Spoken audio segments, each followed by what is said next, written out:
Hello everyone and welcome back to the Ryan Retro channel. It's that time of year again. You know, the end of it. When the year's coming to an end and it's time to count down from 10 to 1 to celebrate a new year. So I thought I would join in the fun by counting down my 10 favorite Retroid Pocket 5 games. So let's jump into number 10. Number 10 is Virtua Tennis 2. It's a surprise even to me how much I've been enjoying this game. I did always like tennis games as a kid, but I'm really getting into this one. It's so quick to jump into a game and it's such great arcadey fun. This is the game I'm gravitating to when I've only got maybe 5 or 10 minutes to play and I just want to pick up something quickly that I don't mind putting down again and I don't even need to save when I'm done. I especially like those shots when you smash it down overhand. I'll try and get one now to demonstrate. Oh! Like that. That is so, ugh! It just feels so awesome when you smash it down. You see your character winding up his arm, ready to just destroy the opponent. And it makes a really great sound too. Here we go. Bang! That is so just exhilarating. Jumping over to the GameCube now to show you my 9th favorite game on the Retroid Pocket 5. This is Ace Golf. Known as Swingers Golf in America, this was a game I really liked on my GameCube as a kid. Probably the game I played the most actually. It has lots of fun rounds where you can unlock different characters, they all have their own unique abilities, and what I like about this is that it takes a different spin on the traditional golf game. Usually with most golf games you push one button and the bar will start filling up, then when you get your desired power you push the button again, the bar will go down and then you push that button one more time for accuracy, trying to land it in the middle. Whereas this version utilized the yellow C-stick on the GameCube, the same one you can see if you have the GameCube colorway of the Retroid Pocket 5. So as I move this stick around, you're going to see that on the yellow stick on the screen. So this mimics the way you swing the golf club. You pull the club back and then you pull it forward. And how straight you can move it back and forth determines your accuracy. So if you move it from the bottom left to the top right, you're going to slice the ball sideways horribly. But if you can move the stick very straight down and up, you'll get great accuracy. And I really enjoyed this mechanic as a kid. And I still do. You'll see from this white line how accurate I was. And I really like that because sometimes when you play a game, you think the game is messing with you and you think, hey, I swung better than that. But it actually shows exactly how you swung. And when you really try it, you will notice it is exactly the way you moved. Let's try and chip onto the green for a birdie attempt. Looking good. Performance of this game is absolutely beautiful, as was Virtua Tennis, and that's going to be a recurring theme in this video. My top favorite 10 games have excellent performance. So now let's move on to my 8th favorite game on the Retroid Pocket 5. We're sticking with GameCube, and this is The Simpsons Hit and Run. You can play this on various other systems like PlayStation 2, but GameCube usually runs better for me. You can also use widescreen hacks to get a nice widescreen image, but with the black version of the Retroid Pocket 5, I don't mind bezels at all. I can't even see them. So I'm happy to play in 4:3 aspect ratio or 16:9. Everything's good to me. And interestingly, the performance is really chugging here.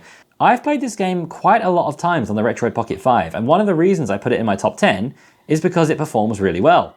But this time around, it is slowing down. It might be because I had to restart the game and the map is not fully unlocked yet. But if you would like to play The Simpsons Hit and Run on the Retroid Pocket 5, don't worry about what it looks like here. I'm sure yours will perform really well because I have played this on and off a few times, and on every other occasion, the performance has been great. So don't worry about my weirdly bad performance today. My 7th favorite game on the Retroid Pocket 5 is Yu-Gi-Oh! GX Tag Force on the PlayStation Portable. Those of you with a keen eye might notice that in all the games I'm showing today, I'm at the beginning of the game. And that is because as I keep tinkering with the Retroid Pocket 5 to bring you guys new content, a few days ago I quite foolishly erased all of my save data for all of my games. That is a mistake I will definitely never be making again. I will be very diligently backing up every save game from now on. But yeah, unfortunately, I deleted everything, so in all the games you see today, I'm going to be at the beginning of each game. But rest assured, I have played all of these games a lot, so I can confirm they're working well and really fun on the Retroid Pocket 5, especially with the gorgeous OLED screen. I've showed this game in one of my previous videos, but I really like the style of game. It's really similar to the anime in that it has all of these beautiful animations in between turns. It makes the Yu-Gi-Oh! Card game just even more fun. I'm going to just end my turn so you can see the animations when the opponent has a turn. Again, it looks fantastic on this screen, and it feels really fun to play. You can check the details of all the cards, everything is very legible on the screen, it looks fantastic. I'm only running this at a 2x resolution scale right now. I'm sure we could actually increase this quite a bit and get some very sharp text. Let's go to our rendering resolution, let's go to 4x for 1080p. And now the card text looks nice and sharp, very easy to read. This is a great game to play if you like Yu-Gi-Oh! Game number 6 is Little Prince Boy, Exhale of the Crazy. Once again, we're back at the start of the game. I've played the first 1 to 2 hours of this game probably 10 times at this point. On the original Secret Console and during various test builds on the Retroid Pocket 5. I was really getting into it last time and then unfortunately deleted all of my saves. So once again, we're back at the familiar beginning of the game. Let's see if we can see somebody to bonk on the head. Oh, I've never seen this before. I see a sword and a stone. So interestingly, I've played the beginning of this game, as I said, so many times, yet I've never seen this sword in the stone before. Rusty broadsword. Nice. Well, let's see if we can find somebody to bonk on the head with this. I think I found someone. So this game doesn't really need any introduction. It's a great game. Probably one of the most beloved games in the last 10 years. And if you use the Turnip Driver 9v2 and lower the resolution of this down to 75%, you're going to have a pretty nice time playing it. Let's just go check in with a few more friends over here and then we'll move on to our top 5. I don't have any more weapons. Can I hit somebody with a bow? Apparently not. I'm sorry. Kicking off our top 5 is Stardew Valley. This is a game me and my girlfriend started playing together on my Steam Deck around a month ago, and we've already logged well over 100 hours.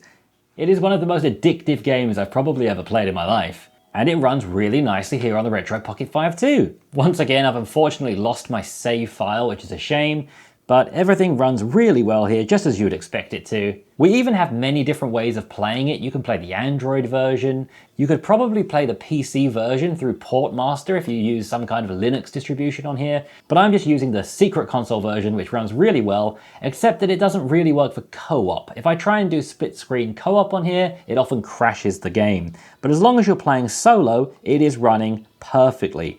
And once again, I have to say, it looks incredible on this screen. I have the non-OLED version of the Steam Deck, the regular one, and I like that screen. But when you play Stardew Valley on this screen, this is incredible.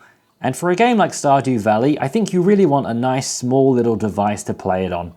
Speaking of which, this is a bit of a spoiler about some upcoming content on the channel, but I have Stardew Valley running on this, and it is glorious. So watch out for that coming in the next few days. Game number 4 is what has been my top played game every single year for probably the last 5 years straight. I've put well over 1,000, probably almost 2,000 hours into this just on Steam alone, not even counting Secret Console, Android and iOS.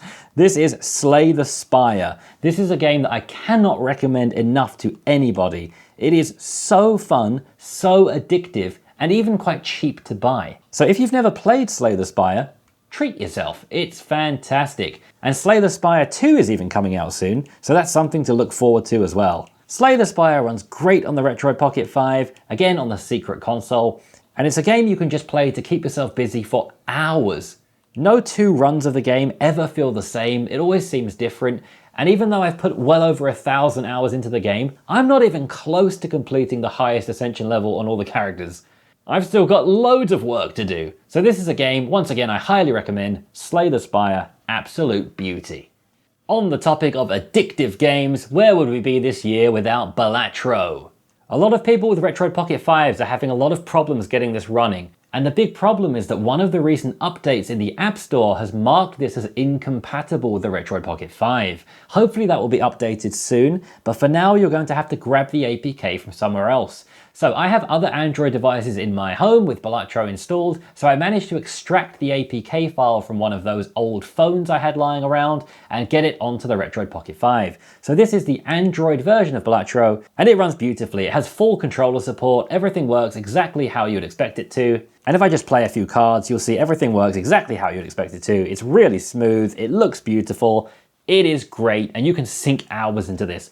Once again, if you've never tried Balatro, highly recommend it. It has to be up there as one of the games of the year in 2024. I don't think there's been another game that's caused more of a craze than this whole year. So yes, my number 3 on the Retroid Pocket 5 is Balatro. Fantastic and working beautifully.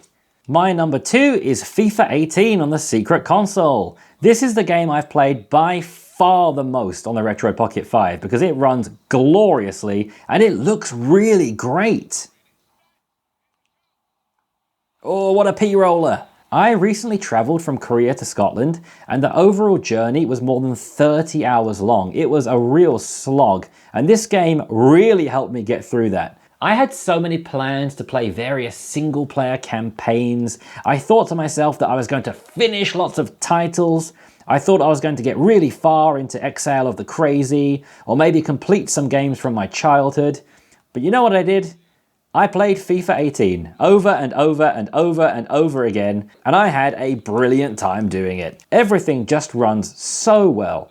Now the game's not perfect, there are a couple of problems with this. First of all, the radar at the bottom of the screen, which shows where all the players are, is broken, so it's just not there. And secondly, there are no other indicators on the screen. There should be little arrows above each player's head, so you know who you're controlling. But that's also missing. So when the opponent has the ball, you don't actually know what player you're controlling unless you look down here at the name tag. But obviously that's very tricky to do when you're trying to focus on the ball. But by this point I've put a lot of hours into this game without the arrows, so I'm getting used to it. I'm getting used to analysing the movements of my players and figuring out who I'm controlling at any point. So for me, obviously if everything was displaying correctly, that would be a lot better. But it's not a huge problem for me, it's not a deal breaker. And overall, this game makes it to number 2 on my list because it is just so fun and looks great. So then what is my number 1 game of the year? What is my favourite thing to do on the Retroid Pocket 5? It is, drumroll please, it is the configuring game. Yes, installing new launchers, deleting them, installing new versions of games I already have, playing them for 3 minutes, then uninstalling them, then installing them again. This is by far the most fun thing to do on the Retroid Pocket 5 or any of these handheld consoles. Spending an entire day setting up ESDE to look exactly how I want it to, then wondering if Daijisho is better.